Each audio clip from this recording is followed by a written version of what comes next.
Hello student, आज आपण नवीन point पाहणार आहे सेंटर ऑफ मास मधला. What is mean by collision.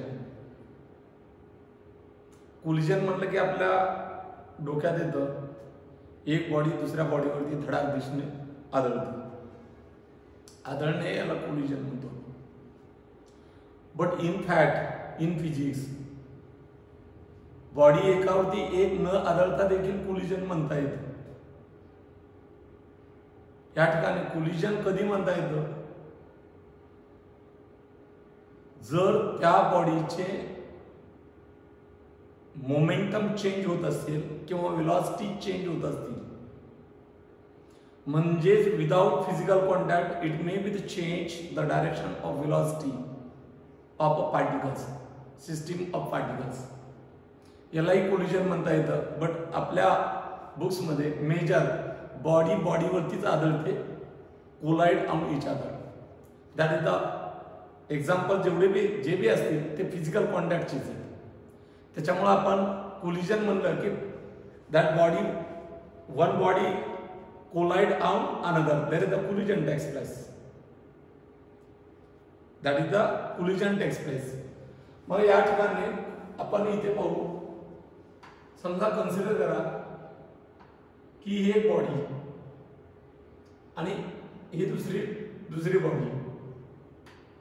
हिची वेलॉसिटी ही u1 आहे आणि हिची वेलॉसिटी u2. हिचा मास आहे m1 आणि हिचा मास आहे m2. ह्या दोन बॉडी इथे मला सांगा u1 ग्रेटर दॅन u2 असेल तरच हिला जाऊन आदळेल. समजा हिचा वेग कमी आणि हिचा वेग जास्त आहे, कधीच आदळणार नाही. याचा अर्थ there is no collision takes place. म्हणजे कोलाइड होण्यासाठी, आदळण्यासाठी पाठीमागच्या गाडीचा वेग कसा पाहिजे, जास्त पाहिजे, तर पुढे जाऊन आदळेल. मग मी u1 ग्रेटर दॅन u2 मानलो आदळण्यापूर्वीची, यांच्यातला अंतर. मग या ठिकाणी ही गाडी समजा 40च्या स्पीडने चालली, ही 60च्या, आणि एकाच लाईन होती. कशात त्या मला सांगा, एखादी गाडी इकडनं गेली, मग रस्ता या ठिकाणी एक गाडी असेल, तुम्ही पास होत असाल एका साईडने, तर आदळणार का नाही. म्हणजे दोन्हीचे रस्ते लाईन ऑफ ऍक्शन म्हणतो, लाईन ऑफ इम्पॅक्ट म्हणतो. काय म्हणतो? Line of impact.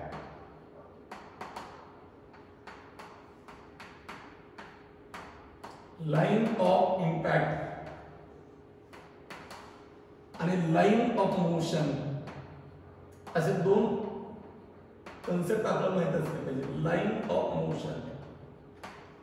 मला सांगा, एखादी गाडी ही जाऊन एकाच लाईन वरती जात असतील आणि हिचा वेग जास्त असेल तर दॅट इज कोलाइड, धडक. मग धडक झाल्याच्या नंतर, आदळल्याच्या नंतर देखील त्याच लाईनने जात असेल तर line of motion he same राहिली. लाईन ऑफ मोशन कशी राहिली? सेम. यानुसार कोलिजनचे प्रकार पडतात. त्याबरोबर कायनेटिक एनर्जी नुसार देखील कोलिजनचे क्लासिफिकेशन आहे. सी, समजा या ठिकाणी हे बिफोरचं कोलिजन आहे. ही बॉडी आणि ही बॉडी एकमेकींवरती आदळली.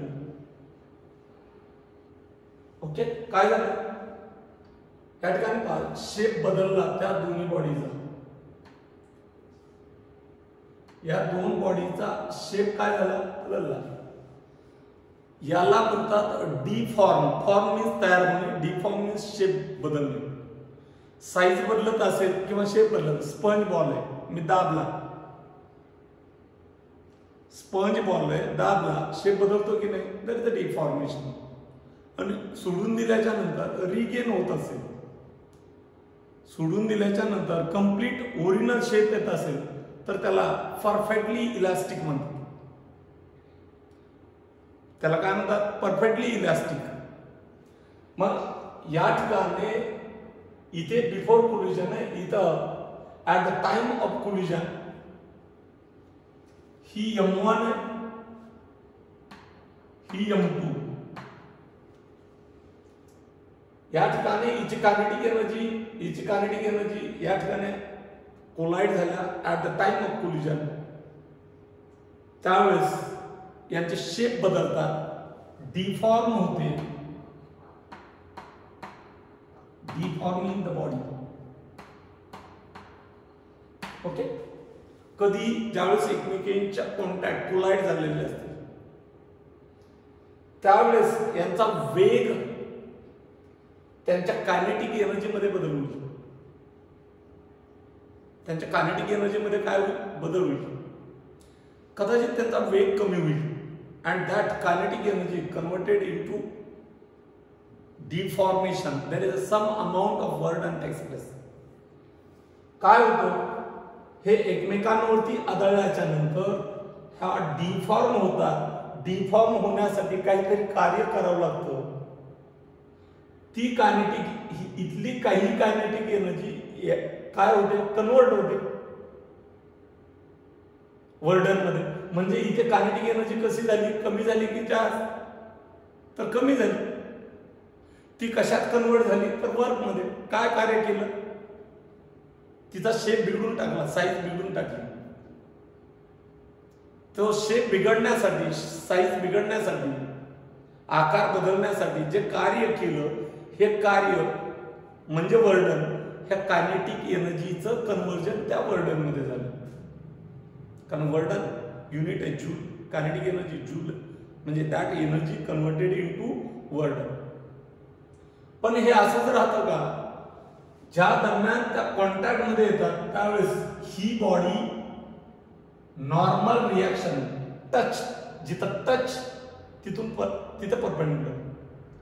मी इथे भिंतीला टच झालो तर भिंत मला रिॲक्शन देते.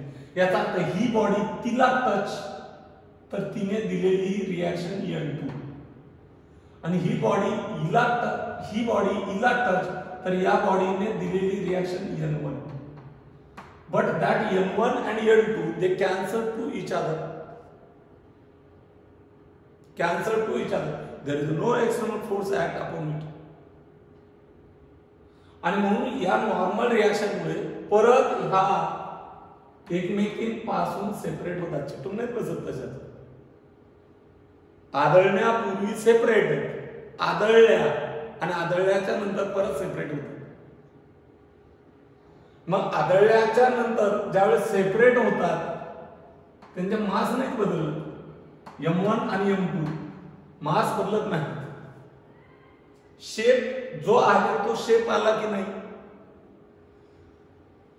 या ठिकाणी काय स्पेरिकल आहे, इथं शेप बदलला आणि इथं परत ओरिजिनल शेप आला. याला म्हणतात regain completely. It's a original shape. Regain means पूर्ववत होणे. Regain completely it's a original shape. याला म्हणतात इलास्टिक. त्याला म्हणतात परफेक्टली इलास्टिक. काय म्हणतात त्याला? Perfectly elastic collision. Perfectly elastic collision, complete elastic collision, original shape येत असेल. बट आफ्टर द कोलिजन याची वेलॉसिटी v1 आणि याची वेलॉसिटी v2. मला सांगा एक गोष्ट लक्षात आली की एक्सटर्नल फोर्स ऍड झाला का इथं? ही बिफोर कोलिजन आणि हे after collision.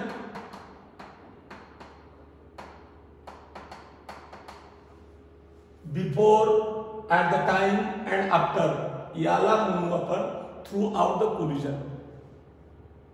Before, at the time of collision and after the collision या टोटल याला थ्रू आउट द कोलिजन म्हणतो. थ्रू आउट द कोलिजन मध्ये, थ्रू आउट द कोलिजन पूर्ण कोलिजनच्या दरम्यान एक्सटर्नल फोर्स किती? That is the F external is equal to किती? F external is equal to 0.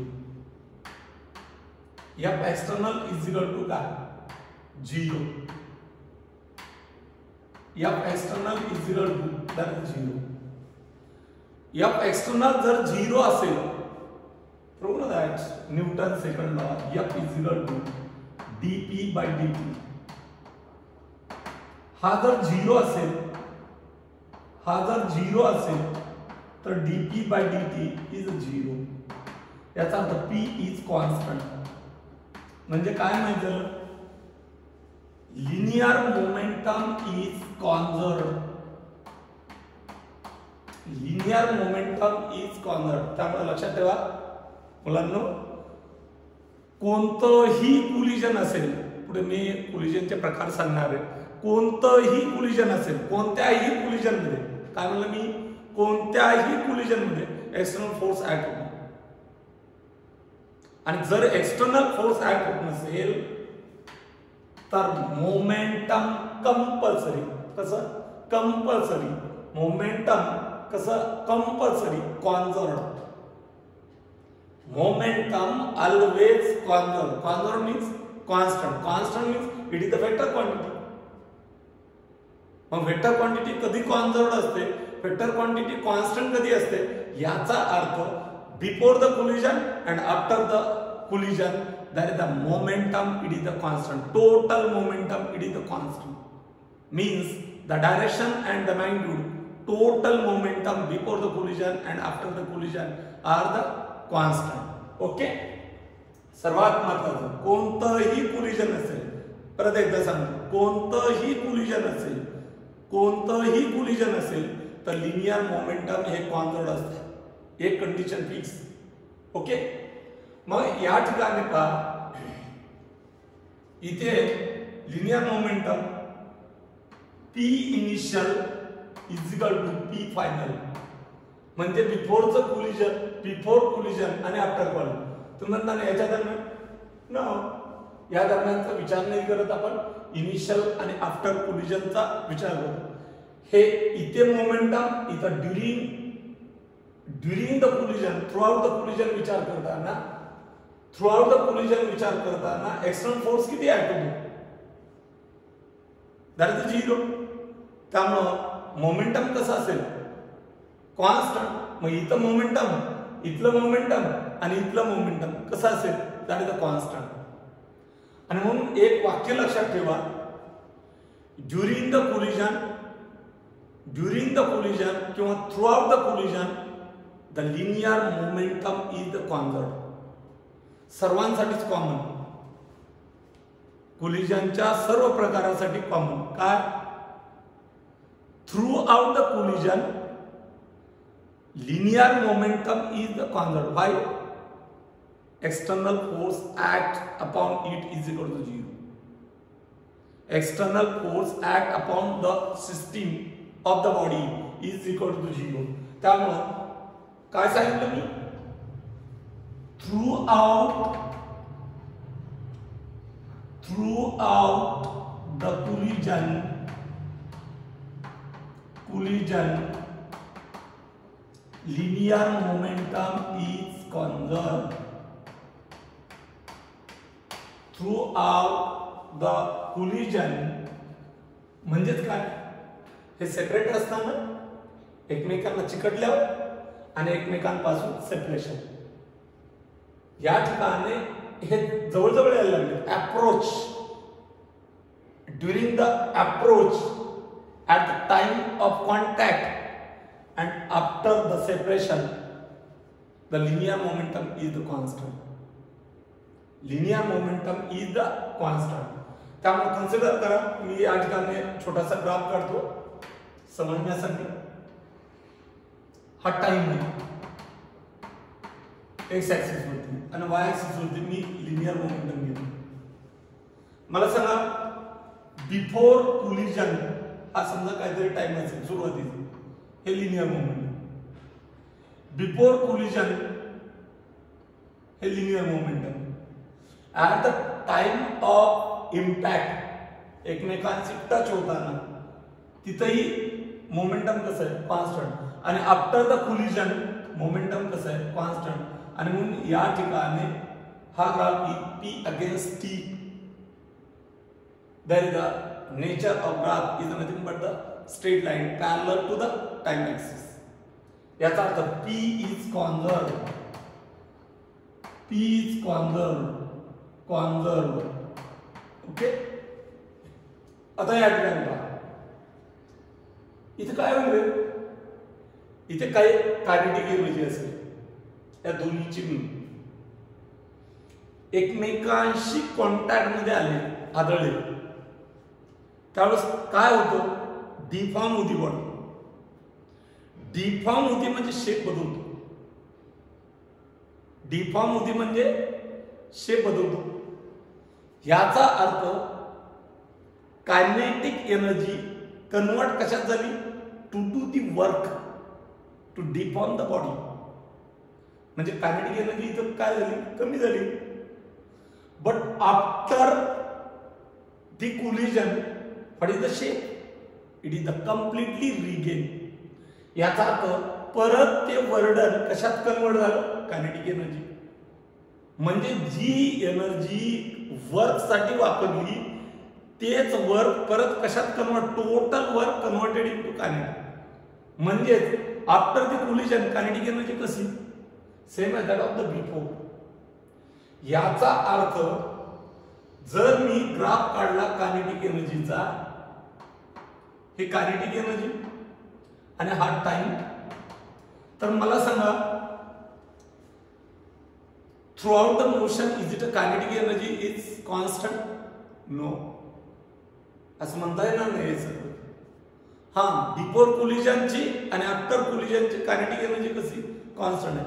But during the impact, during the contact, kinetic energy decreases, and after the collision again regains that burden which is converted into kinetic energy. मी थोडासा छोटासा graph समजण्यासाठी, हे kinetic energy बिफोरच्या कोलिजनची आणि ही kinetic energy आफ्टरच्या कोलिजनची कशी, same. मग during the collision it is the decreases, again it is the converted into kinetic energy, total energy. मग मला सांगा, ही बिफोरची कायनेटिक एनर्जी आणि ही आफ्टरची kinetic energy, it is the K I and it is the K F. हे K I and K F before आणि आफ्टर कसे इक्वल आहेत, बिफोर आणि आफ्टर कसे, दॅट इज द इक्वल आहेत. समजलंय? मला सांगा, काय समजलं तुम्हाला, एक P with a converb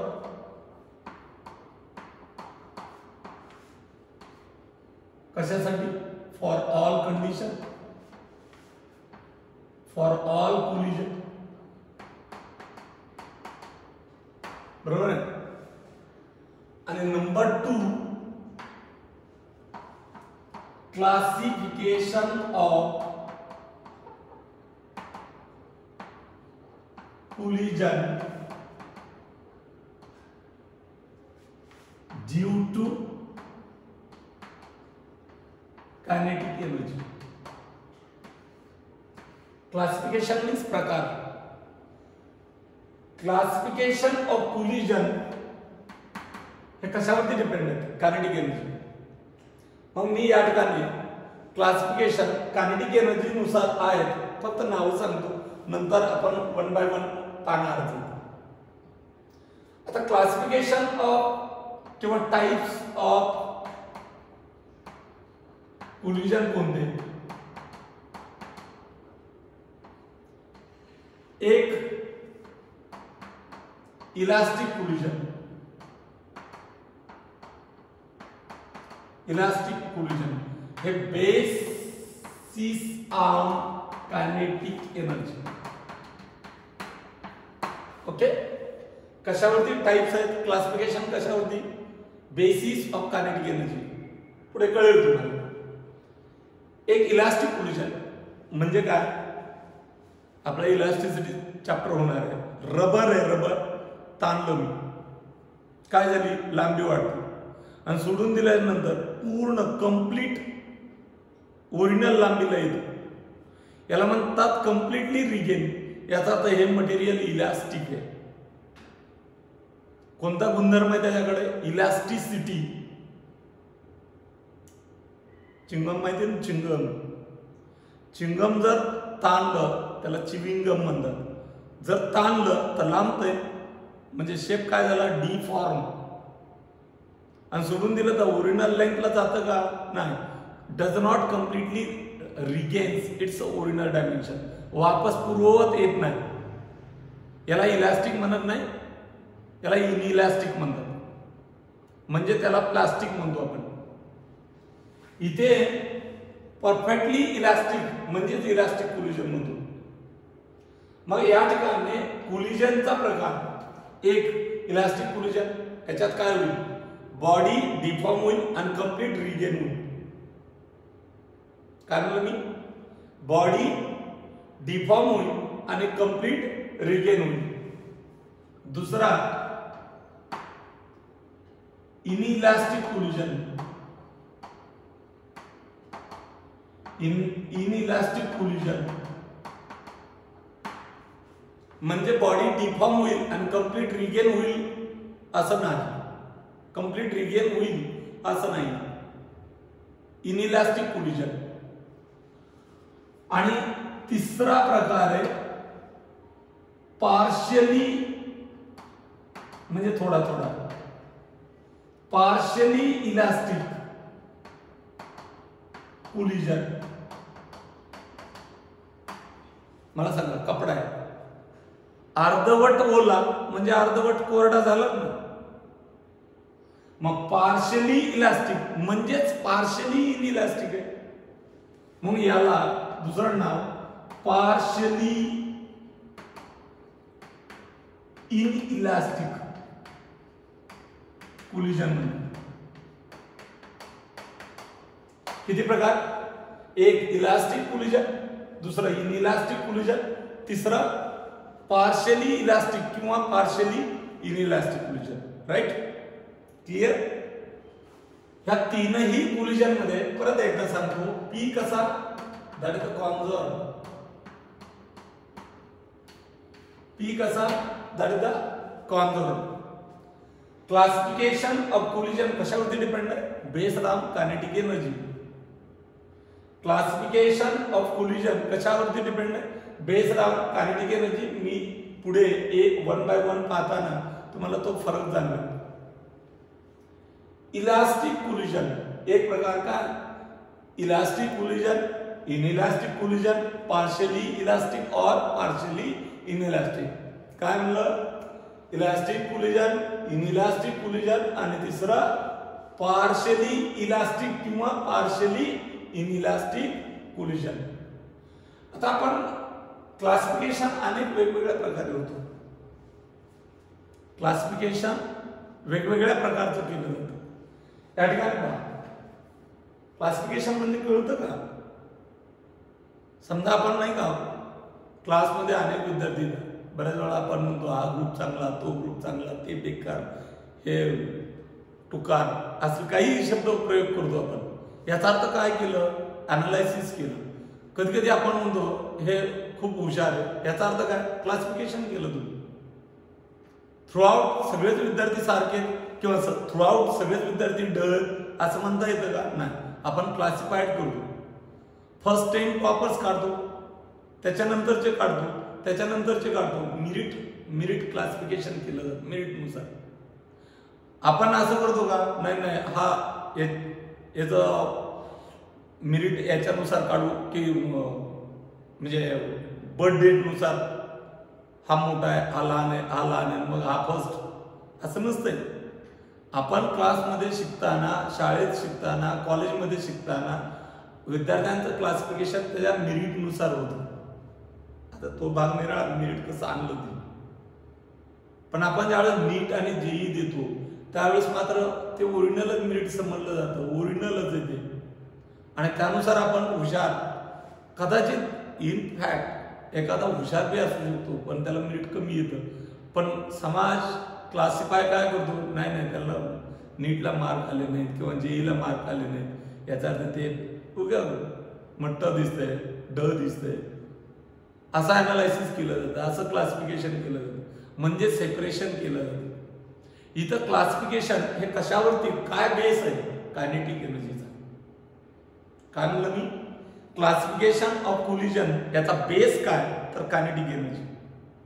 आणि मी सगळ्या कोलिजन मध्ये काय सांगितलं, नो एक्सटर्नल फोर्स, याचा अर्थ लिनियर मोमेंटम इज कॉन्झर्व. कसं, थ्रू आउट द कोलिजन.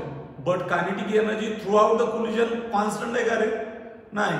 इथं जी total kinetic energy before the collision at the time of collision एकमेकांशी कॉन्टॅक्ट मध्ये इथं काय झाली, कमी झाली. And then after the collision परत इक्वल. मग थ्रू आउट द कोलिजन ही कॉन्स्टंट आहे का, नाही. But the linear momentum throughout the motion, it is the throughout the collision, it is the constant. But throughout the collision kinetic energy is not conserved. तुम्ही असं म्हणू शकता, kinetic energy before the collision and after the collision are the conserved. Then see here, आणखी दोन प्रकारे classification वेगवेगळ्या प्रकारे करू शकतो, बरोबर ना. या ठिकाणी कोलिजन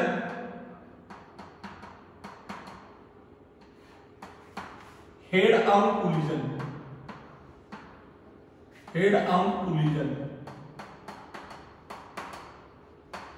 आणि दुसरा ऑब्लिक कोलिजन. दुसरा काय, ऑब्लिक कोलिजन. ओके. आता हेड ऑन कोलिजन म्हणजे काय कन्सिडर करा. हा एक बॉल आहे, हा एक बॉल आहे, याचं मास आहे M1, याचं मास आहे M2. हा इकडे निघाला U1, हा इकडे निघाला U2. What is direction of velocity. या ठिकाणी line of impact and line of motion. मला सांगा, एकाच लाईन वरती की नाही, एकावरती एक आदळतील की नाही, का साईडला कट बसत. हे एकावरती एक आदळले, जातानाची ही डायरेक्शन आहे. एकावरती एक आदळण्याची देखील एकाच लाईन वरती आदळतात, याला म्हणतात लाईन ऑफ इम्पॅक्ट. काय म्हणतात त्याला, लाईन ऑफ इम्पॅक्ट. आणि आफ्टर आदळणं, आफ्टर कोलिजन, हे जाताना त्याच लाईन वरती जात असतील, ही त्याची velocity final V1 and V2, M1 and M2.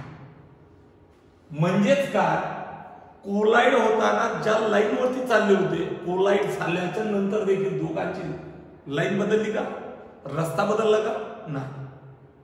याचा अर्थ line of impact, is equal to line of काय म्हणलं, लाईन ऑफ मोशन.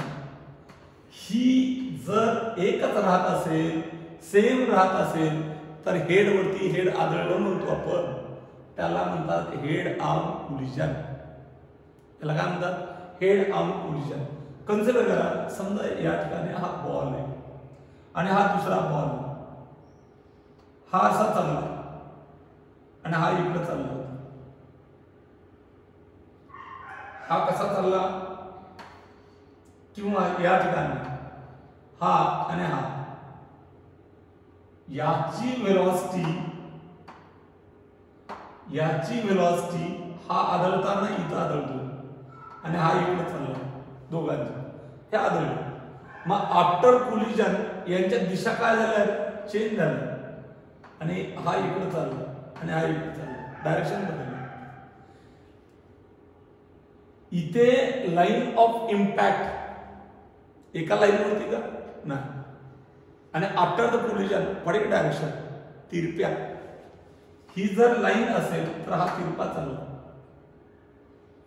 आणि हाही पूर्ण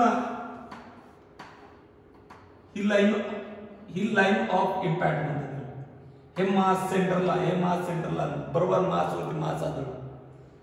पण ही बॉडीचा मास इथं आहे आणि ही बॉडी इथून चालली असेल, मास वरती मास आदळलं का, नाही. या ठिकाणी मास वरती मास आदळलं का, नाही. मास वरती मास आदळलं का, नाही.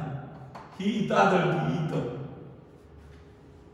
त्यावेळेस आफ्टर कोलिजन हे काय होईल, तुम्ही पहा, बॅट वरती बॉल, क्रिकेटच्या बॅट वरती क्रिकेटच्या बॅटवरती बॉल जर साईडला बसला तर त्या बॅट्समन कळतही नाही बॉल कुठे गेला.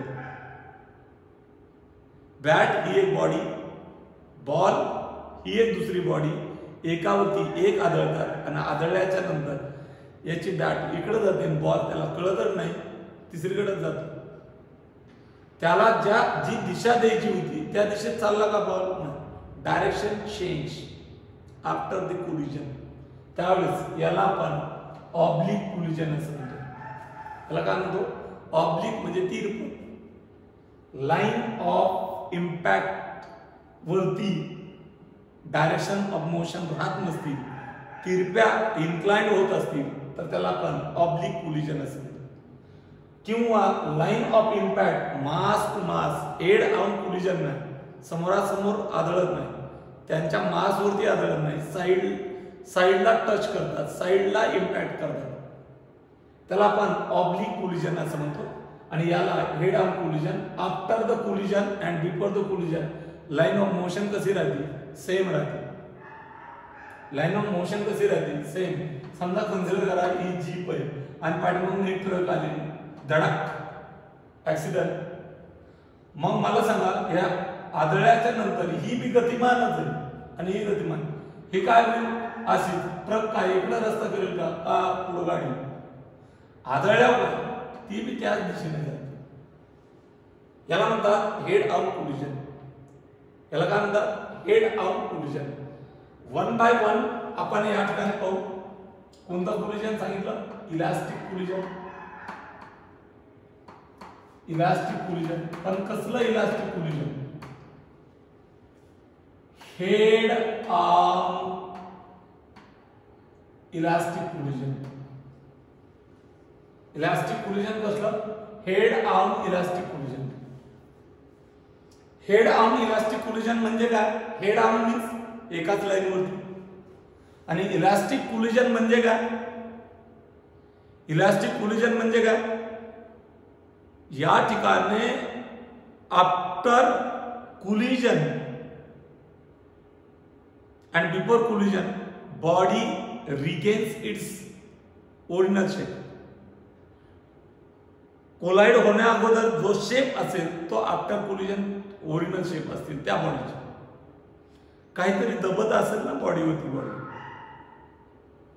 शेप बदलत असेल आणि तो शेप सेपरेट झाल्याच्या नंतर पूर्ववत येत असेल तर त्याला या ठिकाणी रिगेन म्हणतात, वापस येते.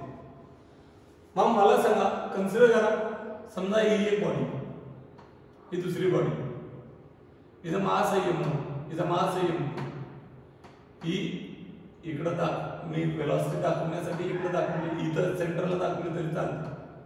ही U2. Okay.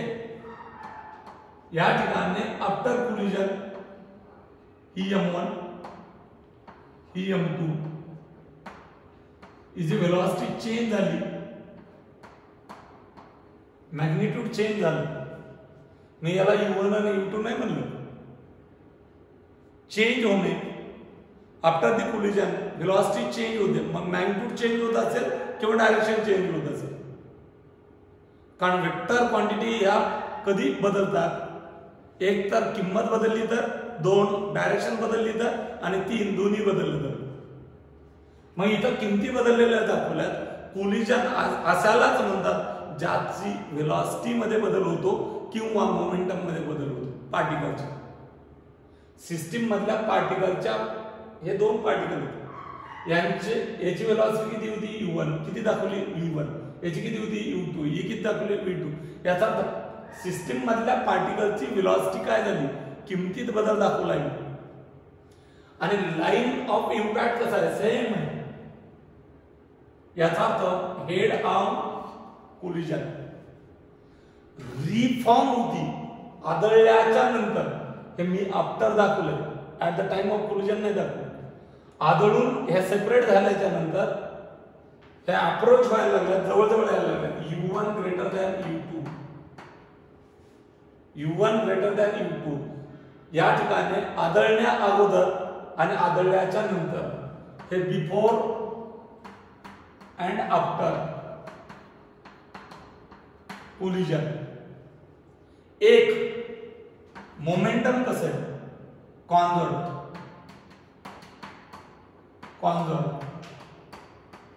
Okay, right plus घ्या, लेफ्ट मायनस घेतो आपण वेक्टर क्वांटिटी. आता या ठिकाणी पहा, बिफोरचं मोमेंटम काय रे, m1 u1 प्लस याचं momentum m2 u2 is equal to m1 v1 plus m2 v2. Right, m1 u1 plus m2 u2 is equal to m1 v1 plus m2 v2. So that equation number 1. आणि second काय असतंय, elastic collision मध्ये. कसल्या collision मध्ये, elastic. मी वर्डन मध्ये kinetic energy काय दाखवली इथं, या ठिकाणी कायनेटिक एनर्जी काय दाखवली इथं, कुठे गेला आपला graph. Kinetic energy before collision and after collision कशी, same. Kinetic energy before collision आणि आफ्टर कोलिजन कशी, same. That the ki is equal to kf. ki किती, 1/2 m1 u1 square plus 1/2 m2 u2 square. Right, is equal to after collision किती kinetic energy, 1/2 m1 v1 square plus 1/2 m2 v2 square. So that equation number 2. ह्या दोन गोष्टी लक्षात ठेवायच्या. कशासाठी, head on elastic collision. कशासाठी, head on elastic collision. एक काय, momentum is the conserved, kinetic energy throughout the collision is not constant और the conserved, but kinetic energy before and after collision is the equal और the conserved और the constant. त्यामुळे तुम्हाला असं म्हणता येणार नाही kinetic energy throughout the collision it is the conserved. असं म्हणता येईल का, नाही म्हणता येणार. मग काय म्हणता येईल, kinetic energy before the collision आणि आफ्टर द कोलिजन इज कॉन्झर्व्ड. आणि ही पहिली कंडिशन ही ऑल कोलिजन साठी. त्यानंतरच्या कंडिशन मात्र बदलणार आहेत क्लासिफिकेशन नुसार. ओके, समजलंय हे बेसिक पर्यंत. आणि याच्यानंतर आपण थोडं बाळांनो, very important compulsory question collision मध्ये. आणि त्याच्यामुळं याला 2 ते 3 पिरियड लागतील, आणखी 2 पिरियड लागतील कोलिजन कंप्लीट होण्यासाठी. त्याच्यामुळं हा व्हिडिओ इतका इम्पॉर्टंट आहे की तुम्ही वारंवार पहा आणि कंडिशन ना कंडिशन समजून घ्या. आणखी सोप्या भाषेत समजावून सांगण्याचा प्रयत्न करेल. Okay, we can stop here.